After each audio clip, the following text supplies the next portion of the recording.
Latihan perang antar kecabangan TNI Angkatan Darat dilaksanakan di Martapura, Kabupaten Oku Timur. Latihan antar cabang yang dilakukan rutin 1 tahun sekali ini dilaksanakan di hutan Puslatpur, Kabupaten Oku Timur, yang berbatasan dengan Kabupaten Oku.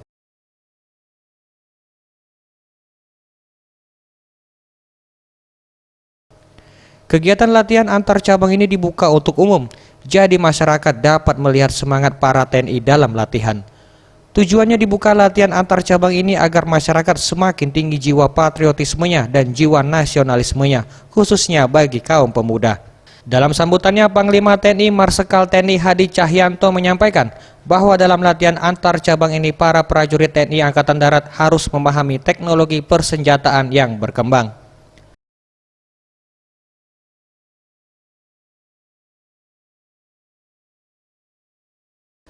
Tim Liputan Sriwijaya TV.